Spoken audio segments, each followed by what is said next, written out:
Welcome to another episode of Catch This. My name is Trudy Ray. Most people associate viruses with illness and suffering. After all, the word virus is derived from the Latin word for poison. However, did you know that the vast majority of viruses cause no illness and are actually beneficial to humans and the planet as a whole? In this video, I want to talk about some of these benefits.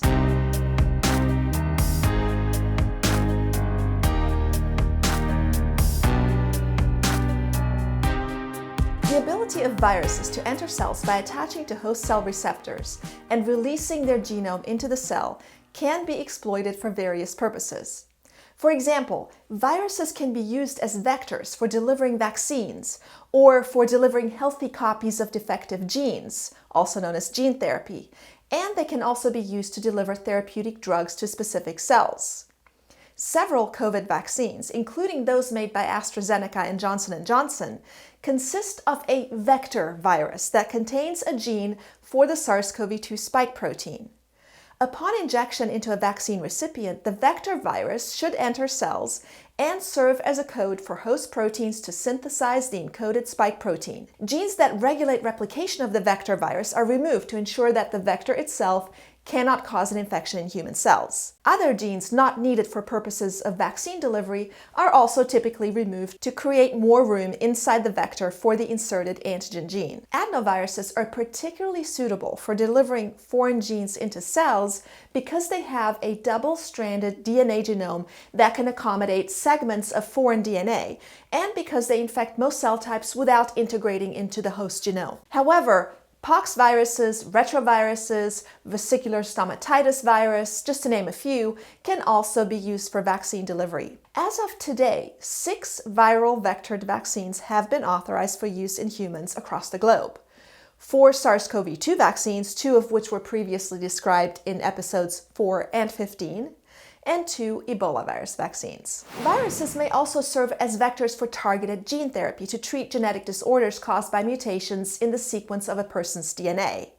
By replacing the mutated, non-functional portion of DNA with its healthy counterpart, the function of the defective gene could potentially be restored.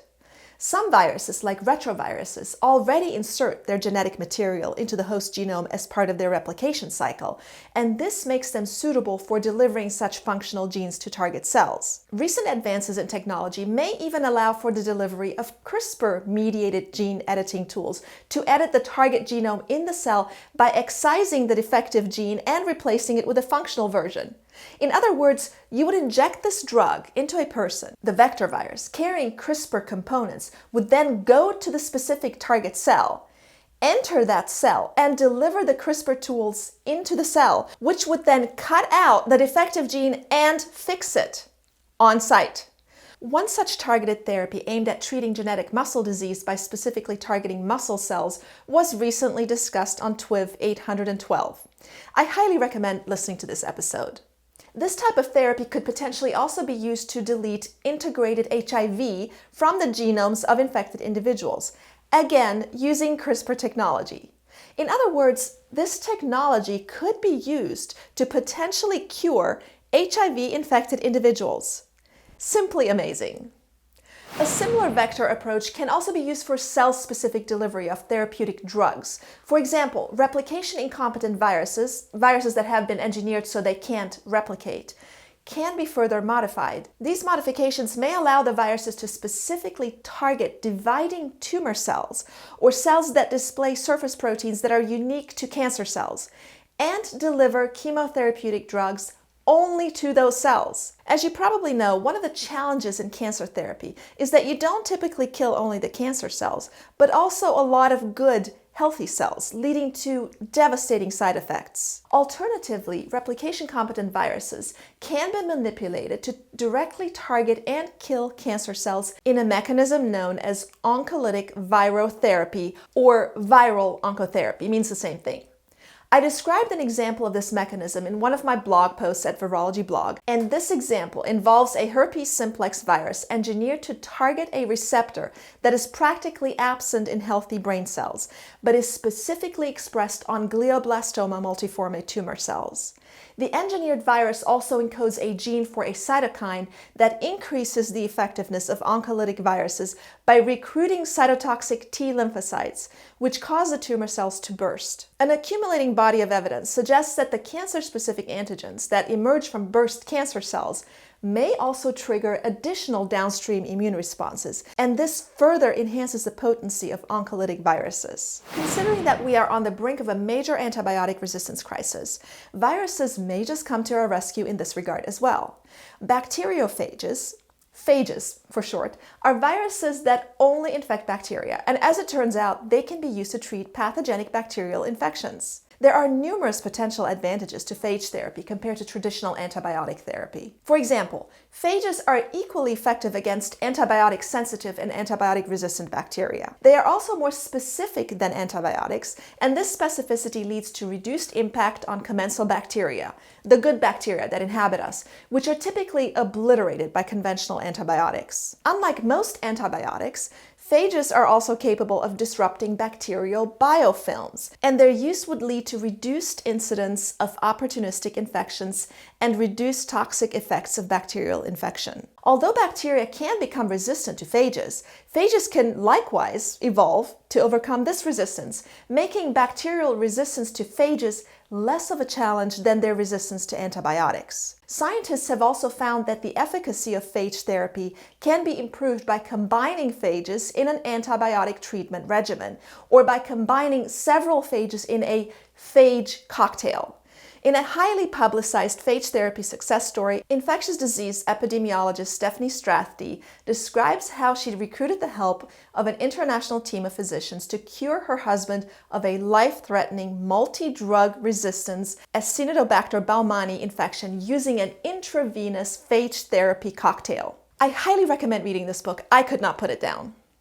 Phages can also be used as an alternative energy source by powering the electrodes in batteries. As repeatedly demonstrated by materials scientist Angela Belcher at MIT, biological scaffolds composed of M13 phages that display the negatively charged peptide sequence glutamate, alanine glutamate, inevitably attract nickel phosphide molecules, and the resulting nanostructures can be used directly as freestanding negative electrodes in batteries. These virus batteries have multiple advantages over traditional batteries. For example, they are more environmentally friendly because they're made from non-toxic materials. Their synthesis requires relatively little equipment, so they are inexpensive to produce. They are lightweight and flexible and can thus be woven into fabrics, which makes them suitable for military clothing. They also have higher conductivity than conventional lithium-ion batteries, making them extremely useful for portable electronics, medical implants, and various aerospace applications. It is even possible that they could one day be used to power electric cars. If you want to learn more about this topic, I recommend watching Catch This Episode 5. The examples described so far are ones in which people have capitalized on virus functions for the benefit of humans. However, viruses have other benefits that just relate to their natural functions. For instance, phages are also an essential component of our environment, where they help control pests and recycle nutrients. If phages didn't exist, some bacterial populations would explode and outcompete other populations, causing them to disappear completely. This imbalance would be especially disastrous in the oceans, where microbes make up more than 70% of the total biomass. Phages kill a large portion of oceanic bacteria every day, allowing the organic molecules released from the dead bacterial cells to be recycled as nutrients for other organisms. Perhaps the most important organisms to benefit from these recycled nutrients are microscopic plants called phytoplankton, which produce oxygen by removing carbon dioxide from the atmosphere. In fact, phytoplankton are a crucial element of the global carbon cycle and one of the largest contributors to our atmospheric oxygen. This literally means that without viruses, we would not have air to breathe. Let that sink in for a second. Viruses are deeply integrated in life on Earth, and their functions in sustaining environmental equilibrium and our ongoing survival are too numerous to describe in a single video. In addition, our current appreciation of what can be accomplished using viruses is cursory at best. Future research will hopefully lead to a deeper understanding of how viruses can be utilized to do more good. Thanks again for listening. My name is Trudy Ray. I'll see you next time on Catch This.